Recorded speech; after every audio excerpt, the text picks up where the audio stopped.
আপনারা ছাত্রদেরকে কি সবক দিচ্ছেন?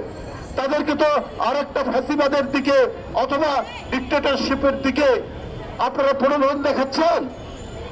এইটা তো ঠিক নয়। ডক্টর ইউনূস সাহেব, আপনি প্রধান উপদেষ্টা, মানুষের বিশ্বাস আপনার উপর। আপনি চাই আপনার হাত দিয়ে একটি অবাধ সুষ্ঠু নির্বাচন নিশ্চিত হবে। আপনি যে কয়দিন ক্ষমতায় থাকবেন, আপনি অবাধ সুষ্ঠু নির্বাচনের মাধ্যমে জনগণের প্রতিনিধির কাছে ক্ষমতা হস্তান্তর করবেন। এই ধরনের একটা গভীর বিশ্বাস জনগণের। কিন্তু যদি গড়িমসি হয় তাহলে তো এটা ভিন্ন মাত্রা নেবে। আপনার এক উপদেষ্টা ছাত্রদেরকে বলছে, তোমরা যেভাবে তোমরা চালাচ্ছ আমাদেরকে, এইভাবে 5 বছর চললে পরে দেশ আরো সুন্দর হবে। তারপরে নির্বাচনের দরকার নেই।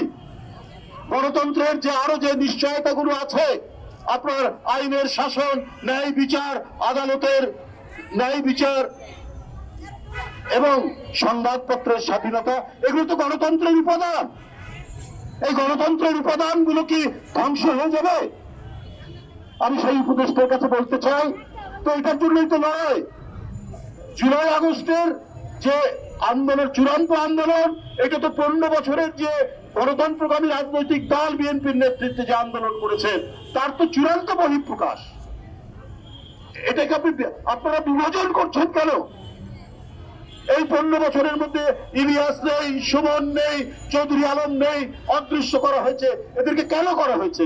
কারণ এরা সোচ্চার ছিল অবাধ সুষ্ঠু নির্বাচন এবং ফ্যাসিবাদ থেকে বাংলাদেশের মুক্তিকর ঘটানো। এই কারণে জীবন দিয়েছে।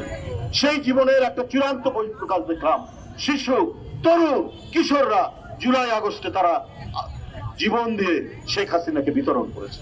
এই 15 বছর 16 বছরের আন্দোলন আর জুলাই আগস্টের আন্দোলনের মধ্যে বিভাজন রেখা তৈরি করছেন কেন?